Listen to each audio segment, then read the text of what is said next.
கிணறும் விவசாயியும். ஒரு கிராமத்தில் ஒரு விவசாயி வாழ்ந்து வந்தார். அவர் பெயர் முனுசாமி. கோடை காலம் வந்ததால் அவரின் விவசாயத்திற்கு போதுமான தண்ணீர் கிடைக்கவில்லை. அதனால் ஒரு கிணறு வாங்க முடிவு செய்தார். முனுசாமியின் பக்கத்து வீட்டுக்காரர் பெயர் ரெங்கன். ரெங்கனிடம் வற்றாத ஊற்றுள்ள கிணறு ஒன்று இருந்தது. அதை விலைக்கு கேட்க முடிவு செய்து ரெங்கனின் வீட்டிற்கு சென்றார். வணக்கம் ரங்கா. உன் கிணற்றை எனக்கு விலைக்கு தருவாயா? சரிப்பா, தாராளமா எடுத்துக்க. மிகவும் சந்தோஷம் ரங்கா. நான் வருகிறேன். அடுத்த நாள் முனுசாமி தனது தோட்டத்திற்கு தண்ணீர் பாய்ச்ச கிணற்றிற்கு அருகில் சென்றார். அப்போது அங்கு வந்த ரங்கன், சற்று பொறு. முனுசாமி, நான் உனக்கு கிணற்றை மட்டும்தான் விற்பனை செய்தேன், அதில் உள்ள தண்ணீர் அல்ல. இதை கேட்ட முனுசாமி அதிர்ந்தார். என்ன ரங்கா இப்படி சொல்கிறாய்? கிணறு வாங்கினால் அதில் உள்ள தண்ணீரும் எனக்கு தானே சொந்தம். இது மிகவும் அக்கிரமம்.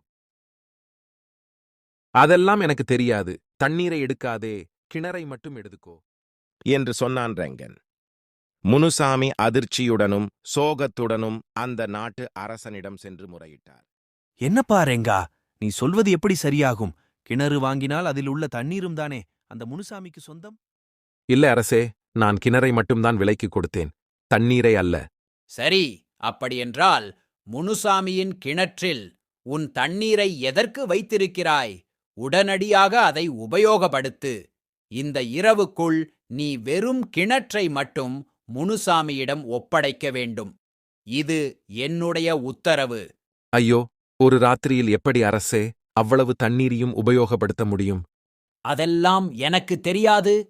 ஒன்று நீரை உபயோகப்படுத்து, இல்லை என்றால் எல்லா நீரையும் வெளியில் எடுத்து ஊற்று.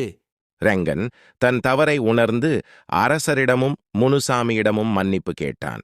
முனுசாமி, இனி அந்த கிணறும் அதிலுள்ள தண்ணீரும் உனக்கே சொந்தம். சந்தோஷமாக விவசாயம் செய். மிகவும் நன்றி அரசே. நீதி. நாம் ஒருவரை ஏமாற்றினால் நாம் தான் ஏமாந்து போவோம்.